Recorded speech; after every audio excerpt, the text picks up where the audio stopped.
11 Golden Age stars who hoarded the most bizarre things. Behind the dazzling smiles and glamorous personas of Hollywood's Golden Age stars hid some of history's most unexpected collecting obsessions. These weren't just casual hobbies. They were all-consuming passions that often took over their homes, drained their fortunes, and revealed the complex psychology beneath their carefully crafted public images. I've uncovered the strangest, most surprising collecting habits that classic Hollywood kept hidden from adoring fans. From mansions overflowing with designer clothes to specialized collections that became lifelong pursuits, these stars collected with an intensity that would shock modern reality show producers. And number 4, that collection became so valuable it could have purchased a major studio, yet he was forced to sell it in one of Hollywood's most heartbreaking financial disasters. But what drove these icons to collect with such compulsion? Was it the emptiness of fame, childhood deprivation, or something deeper about the psychology of celebrity itself? Stay with me, because these true stories reveal a side of Hollywood royalty the studios desperately tried to hide, where perfect movie stars became imperfect, often troubled collectors struggling to find meaning beyond the camera's gaze. By the end, you'll see these Golden Age icons not as the flawless figures their studios manufactured, but as deeply human people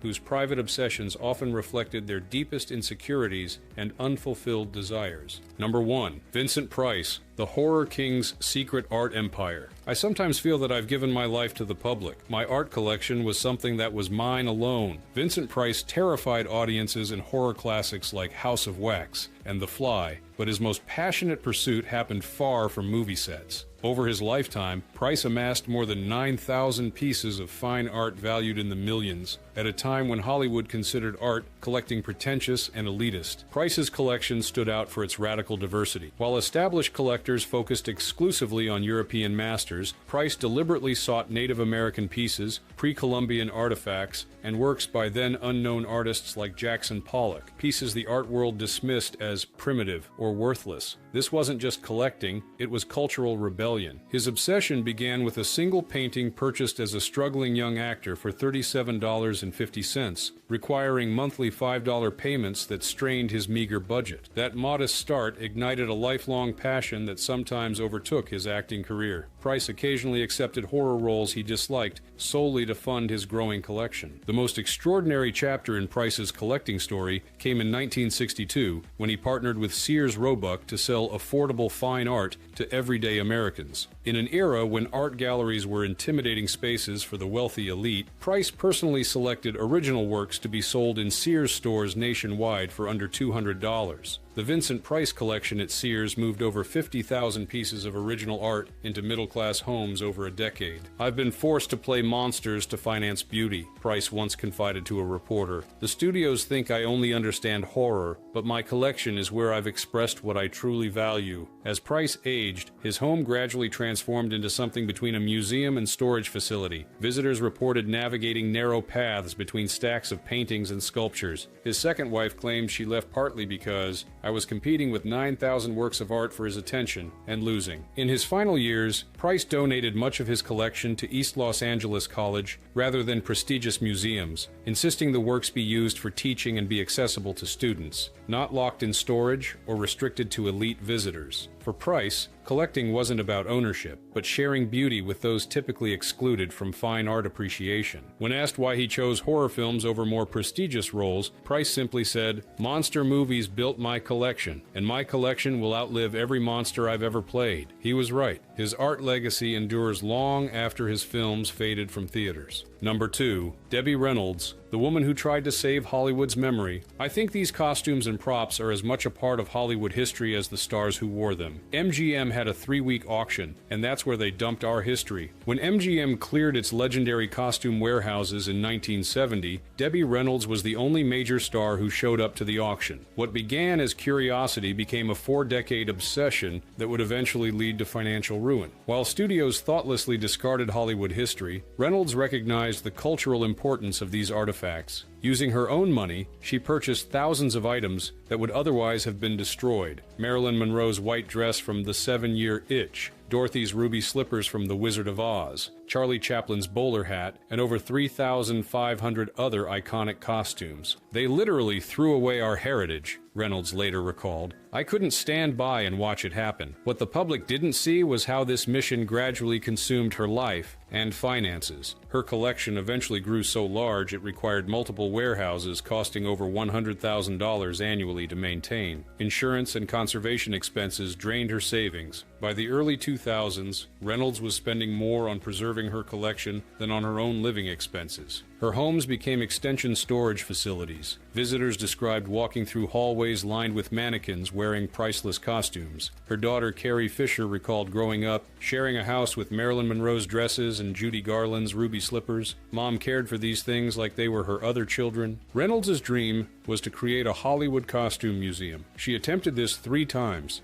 In Las Vegas, Hollywood, and Tennessee, each ending in financial disaster as investors pulled out or properties faced foreclosure. Her final attempt left her millions in debt. The most heartbreaking chapter came in 2011 when, facing bankruptcy at age 79, Reynolds was forced to auction her beloved collection. The Marilyn Monroe 7-year itch dress alone sold for $4.6 million.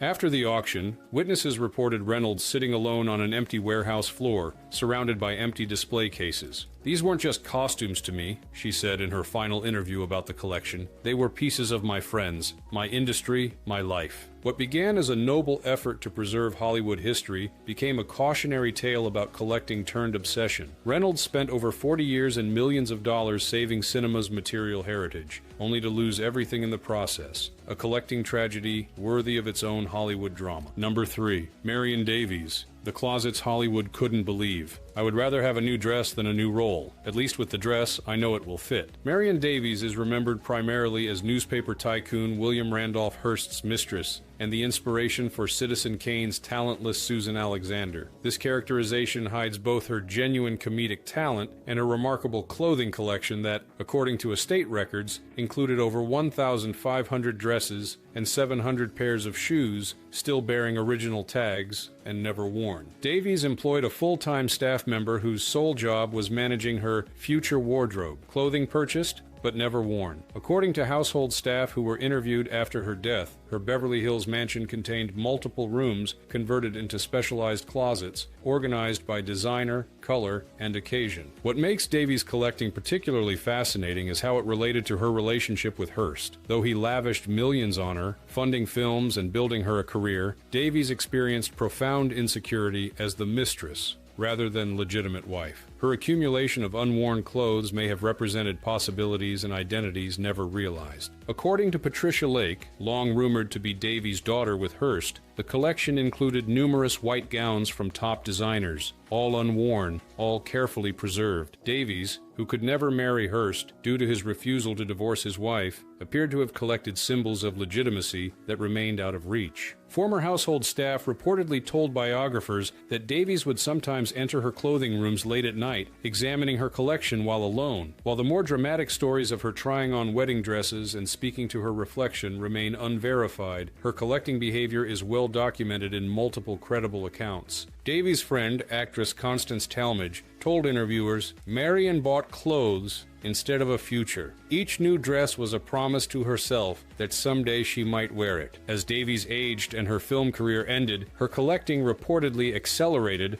rather than diminished. In her final years, she continued purchasing new clothes while rarely leaving her home, suggesting the fantasy had replaced reality. When executors organized her estate sale, many items still contained sales receipts from the 1930s and 1940s, preserved in their original packaging for decades. Davies' collecting reflected the contradiction of her life, surrounded by extreme wealth and privilege while denied the social legitimacy she sought. Her closets full of unworn possibilities stand as a poignant symbol of a life spent waiting for a transformation that never arrived. Number 4. Edward G. Robinson, the gangster who collected masterpieces. "Acting and collecting art are the only things I've ever known. Acting I fell into. Art I pursued from the first moment I saw Rembrandt." Edward G. Robinson terrorized audiences as the quintessential movie gangster, but in private life, he built one of America's most significant private art collections, only to lose it in one of Hollywood's most devastating financial tragedies. Robinson's collection began with a modest painting purchased for $175 during the Depression. Over 30 years, it grew into an astonishing assemblage of Impressionist and Post-Impressionist masterworks, valued at over $10 million in 1950s dollars, roughly $100 million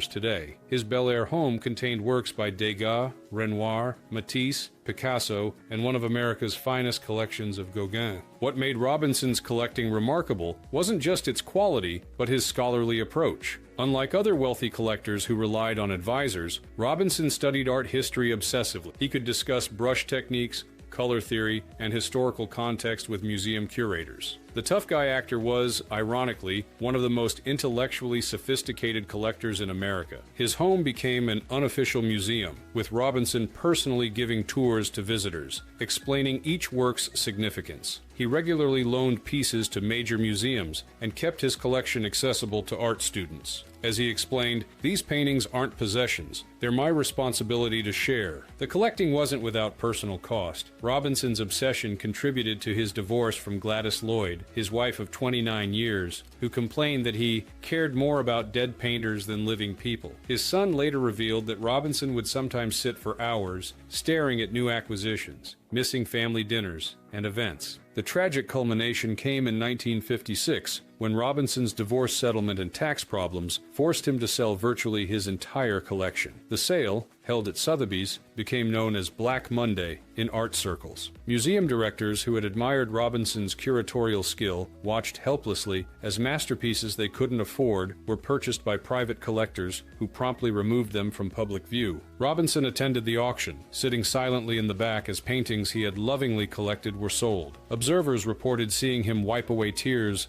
as his prized Gauguin, the Pig Keeper, sold for a record price. After the final gavel, he told a reporter, "Each sale felt like watching a child leave home, knowing I'll never see them again." In his final years, Robinson's apartment contained only empty frames where his masterpieces had hung, keeping the shapes on his walls as reminders of what he had lost. He began collecting again, but with modest prints and drawings rather than museum-quality paintings. The final irony came after Robinson's death in 1973, when art historians recognized that his collection, had it remained intact, would have been worth over $300 million today, a fortune that might have made him wealthier than any acting role ever could. Number 5. Marlon Brando, the method actor's method madness. Acting is the expression of a neurotic impulse. It's a bum's life. Marlon Brando revolutionized screen acting with raw emotional performances in films like On the Waterfront and A Streetcar Named Desire. Off-screen, according to those who knew him in his later years, he developed hoarding behaviors that grew increasingly severe as he aged, eventually transforming his Mulholland Drive home into what one visitor described as a maze of collected items. Brando's collecting had distinct phases throughout his life. In his early Hollywood years, he reportedly amassed books about acting and theater. As his interest in civil rights grew in the 1960s, he began collecting Native American and African art, particularly masks and ceremonial objects. By the 1970s,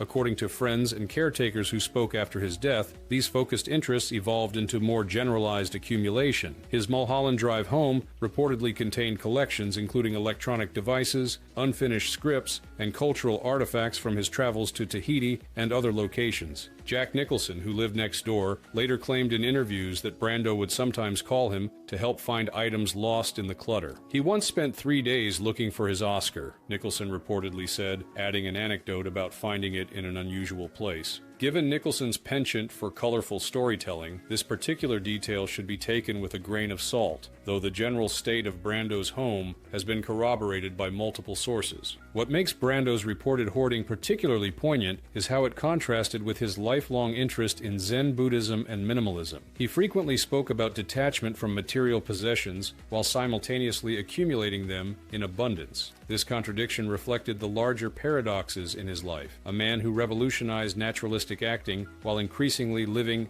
an isolated existence. After Brando's death in 2004, according to those involved with his estate, it reportedly took a considerable time to sort through his belongings. While the more sensational accounts of this process may be exaggerated, multiple credible sources confirm that Brando's collecting habits had indeed intensified in his later years, reflecting the complicated legacy of one of cinema's most brilliant but troubled artists. Number 6. Jane Mansfield, Life in Pink. Men are those creatures with 2 legs and 8 hands. Jane Mansfield crafted a public image as the poor man's Marilyn Monroe, but her documented obsession with all things pink transformed her Beverly Hills mansion into what became known as the Pink Palace, perhaps Hollywood's most memorable example of single-color dedication. Mansfield's pink collection began in 1957 when she purchased a Mediterranean-style mansion at 10,100 Sunset Boulevard. Dissatisfied with its conventional appearance, she embarked on a renovation that would become her lifelong project, creating a monument to the color pink that contained a heart-shaped swimming pool with "I love you, Janie" inscribed in gold mosaic, wall-to-wall pink carpeting throughout much of the 40-room mansion, a bathroom with a heart-shaped pink bathtub, a pink canopied bed with pink satin sheets, pink telephones in many rooms, a pink car collection, including a 1960 Cadillac Eldorado custom-painted pink. Unlike some collectors who kept their obsessions private, Mansfield flaunted hers, using the Pink Palace for publicity and regularly inviting photographers to document new pink acquisitions. This wasn't just decorating, it was identity creation through collecting. As her career struggled to match Monroe's success, Mansfield doubled down on her pink personality, ensuring that if she couldn't be the biggest star, she would at least be the pinkest. The psychological aspects of Mansfield's collection were complex. While publicly claiming the color represented femininity and sexuality, she reportedly associated pink with childhood security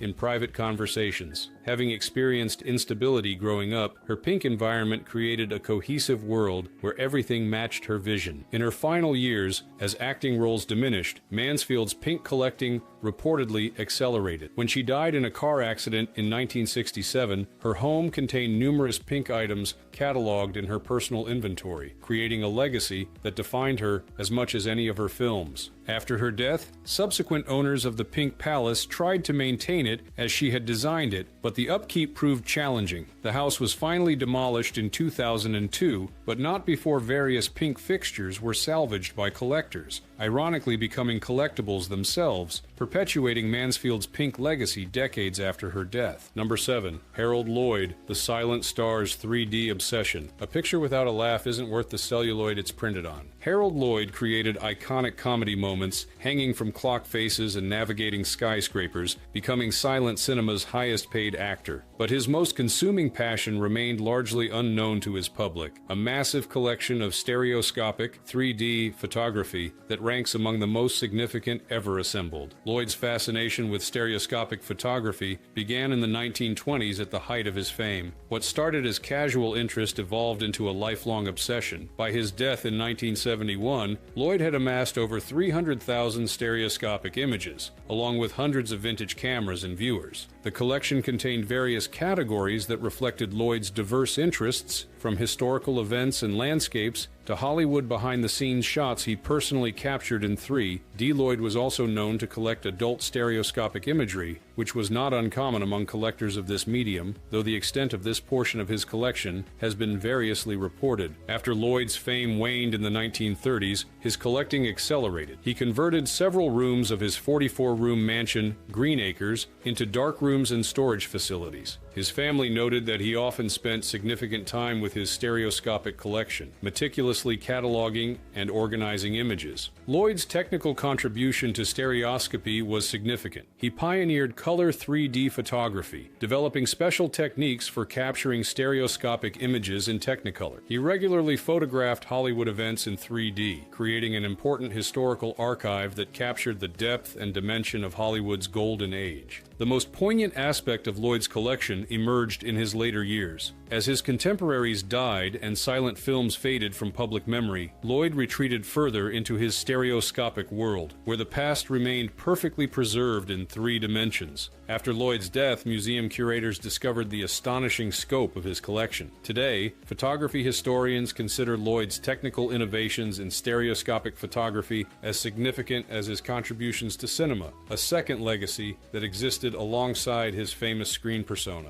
Number 8. Joan Crawford, Hollywood's most meticulous clean freak. I think cleanliness is next to godliness, and I've never believed that artists have to be dirty to be gifted. Joan Crawford's legendary cleanliness wasn't just typical Hollywood tidiness, it was a well-documented obsession with cleanliness and order that dominated her private life. According to numerous biographers and household staff members who worked for her, Crawford maintained an extensive collection of cleaning products and tools that went far beyond normal household supplies. Former household employees reported that Crawford maintained what they called the cleaning closet, a dedicated space filled with numerous products organized by function. While the exact number and variety have likely been exaggerated in some accounts, multiple credible sources confirm her extensive collection of specialized cleaning supplies, many imported from Europe. The psychological roots of this behavior reportedly traced back to her impoverished childhood as Lucille Lesueur, when she performed housekeeping duties in exchange for shelter. This early experience of deprivation transformed into an adult fixation where cleanliness represented control over her environment and status. Crawford's daughter Christina wrote in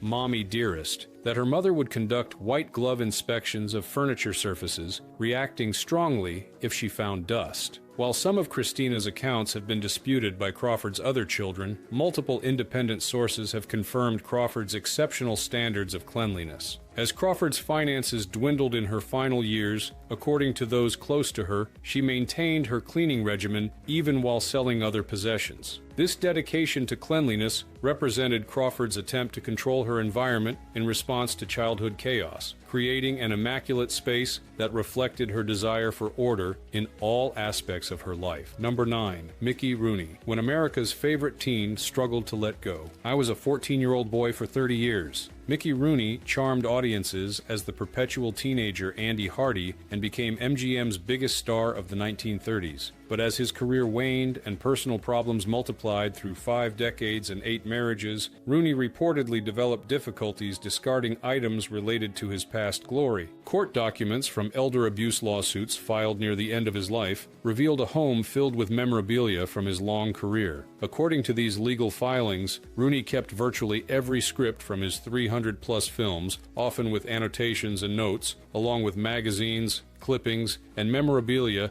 spanning his 9 decades in entertainment. What makes Rooney's case particularly poignant is how his collecting habits reportedly connected to his fading fame. As America's favorite teenager, aged into a man in his 60s, still playing juvenile roles, his accumulated possessions became physical reminders of when he had been at the center of public attention. According to court filings and caregivers' testimony, Rooney kept extensive journals throughout much of his life. While the specific contents remain private, the existence of these writings has been confirmed by multiple sources close to the actor in his final years. When Rooney died in 2014 at age 93, his accumulated possessions reportedly required significant effort to sort through, a task complicated by claims and counterclaims about financial exploitation by family members. His case represents the bittersweet aftermath of child stardom, how early success followed by adult struggles can create complex relationships with physical reminders of the past. Number 10. Cary Grant, the unexpected bibliophile. Everyone wants to be Cary Grant. Even I want to be Cary Grant. Cary Grant epitomized sophisticated charm on screen, but his private passion for books revealed a thoughtful, intellectually curious side that contradicted his smooth persona.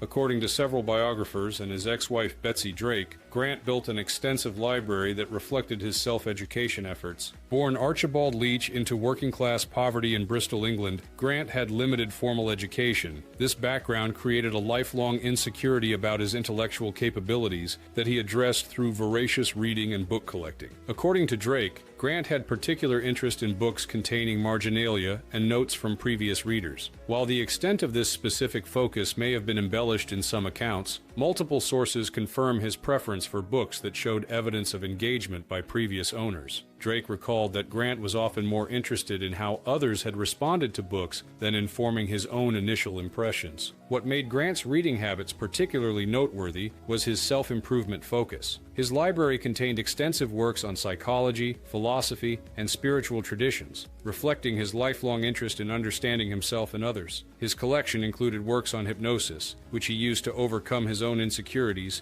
and extensive writings on Eastern philosophy that informed his later interest in meditation. The collection reflected Grant's lifelong struggle with identity. Born into working-class poverty, he transformed himself into the sophisticated Cary Grant through careful self-invention. His interest in how others engaged with ideas suggested a man who, despite creating the perfect public persona, remained deeply curious about authentic inner lives. After Grant's death in 1986, portions of his book collection were donated to educational institutions, where they continue to provide insight into the intellectual life of one of cinema's most enigmatic stars, a man who constructed a flawless external image while privately pursuing self-knowledge through the written word. Number 11. Boris Karloff. The Monster's Delicate Obsession. The monster was the best friend I ever had. Boris Karloff terrified millions as Frankenstein's monster, but in private life, he pursued a collecting passion so at odds with his screen image that studios actively hid it from the public. He was one of England's most knowledgeable orchid cultivators, eventually amassing one of the world's most significant private collections of rare specimens. Karloff's obsession began during a bout of depression following his breakthrough role in Frankenstein, 1931. Typecast as a monster and struggling with painful arthritis from wearing heavy makeup and prosthetics, he sought a hobby requiring delicacy and patience. A fellow British expatriate introduced him to orchid cultivation, and Karloff was immediately captivated. What began as casual interest evolved into botanical expertise. He converted his Coldwater Canyon property into specialized growing environments, eventually housing hundreds of orchid species in custom-built greenhouses. Universal Studios executives initially discouraged his hobby, fearing it would undermine his monstrous image. When fan magazines requested home photographs, the greenhouses were deliberately excluded. According to his biographers, Karloff's orchid obsession had practical consequences for his career. He regularly included provisions in film contracts to accommodate his plants' care routines. For location filming, he would arrange for selected specimens to be properly maintained while he was away. The collecting reflected deeper aspects of Karloff's psychology. Born William Henry Pratt to Anglo-Indian parents, he had experienced prejudice regarding his slightly dark complexion, making his identification with rare and different plants personally significant. Moreover, the contrast between his screen monsters and the extraordinary care his orchids required offered psychological balance. Karloff became so knowledgeable that the Royal Horticultural Society made him a member, publishing his articles on orchid cultivation under his birth name